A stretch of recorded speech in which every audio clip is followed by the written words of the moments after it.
So many operatives, high-ranking operatives and scientists have been taken out, and we know from President Trump and the Prime Minister that the hiding place of Khamenei is known. Is that also something that can make a dent, given that there seems to be chaos within the higher echelons? Is that a big deal as far as the Iranian people, or are there people just ready to replace them that also have the experience of those that were killed?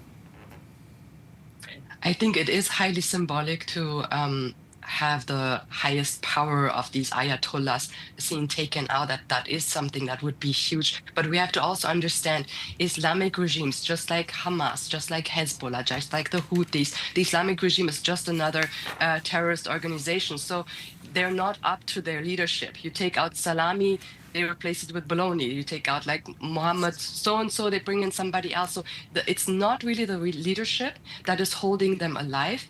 It is the bloodline that is holding a cancer alive. And the bloodline in the case of terrorist organizations is money, is treaties, is legitimacy. So every time we say this is Iran, Israel is at war with Iran, without understanding this is not Iran. This is a terrorist organization. We should designate them. We should have arrest warrants against them. We should not invite them to the UN. We should not invite them to security conferences. This is not a legitimate government. But just like Hamas, Hezbollah, and all of the others, ISIS, Al-Qaeda, you name it, these have to be avoided. These have to be taken down like any other regime. So that is the problem that we're seeing.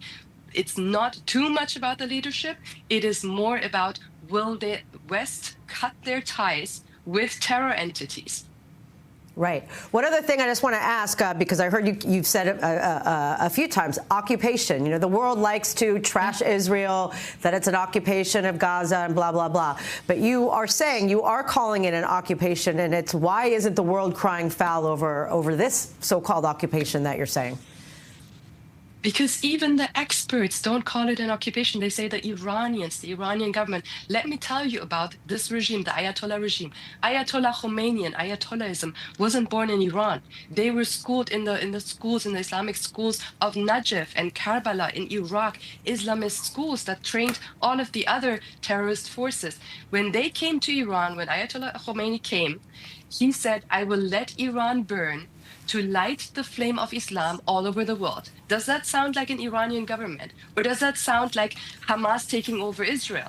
So this is the real occupation taking place. And then they're saying, oh, but this is their people. The Iranian people are the people of the Ayatollahs. They're not. You know who the people of the Ayatollahs are?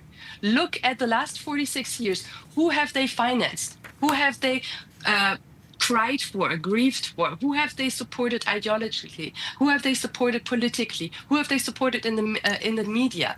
Hamas in Gaza, Hezbollah in Lebanon, the Houthis in Yemen. So the people of these ayatollahs are the people outside, are these occupying forces that are outside. But people have to understand where the real occupation is and where a liberation is taking place. So what's going on in Iran right now is not a war against Iran. It's the liberation that Israel is helping with of the Iranian people from another Arab Islamist occupation. Thank you.